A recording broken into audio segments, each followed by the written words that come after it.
Because guess what? One person cannot do it. Two people cannot do it. My God, y'all not going to talk to me. But united we stand and divided we fall. And your voice means a lot down at the Wayne County Prosecutor's Office. Your voice means a lot up at the state when we need. Y'all not going to help me. Come on, touch your neighbor and say, it's time to speak out and stand up.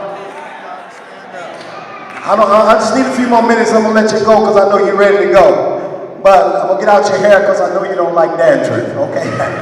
But dear brothers and sisters, I am sad because as a human rights and civil rights activist, as a pastor, as a man, as a father, a grandfather, as a person who loved the people, it deepens my heart. And you know, my heart beats the heart of God. And when your heart beats the heart of God, you love people right where they stand.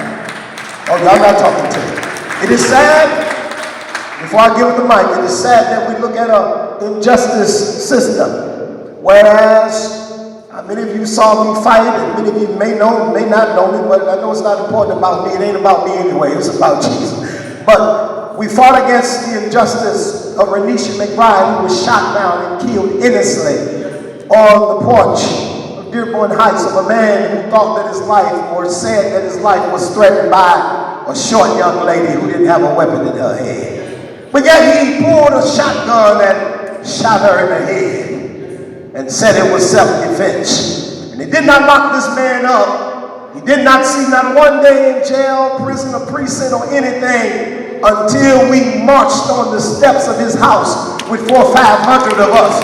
And we told Prosecutor Kim Worthy, we told the chief of police out there, we told the people, until you lock this man up, there will be no justice and there will be no peace in your community. Am I in the right place, somebody? So it was with the other injustices that are going on across America. I've traveled from here to New York to God knows where to fight for the injustices of our people. One wise man said, a human being is not a human being until he recognizes that everybody is a human being. It's not about color. It's not about race. It's not about ethnicity. It's not about your popularity. It's not about how great or how good you look or how much you have. For one of the scriptures says, what does it profit a man to gain this whole world and then lose his soul?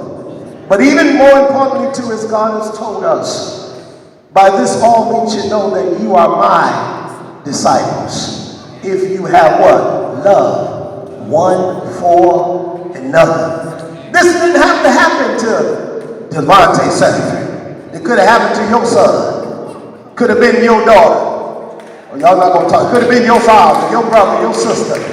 It could have been somebody close to you, dear to you. But however, I feel like the late Dr. Martin Luther King today, an injustice anywhere to people anywhere is an injustice to people everywhere.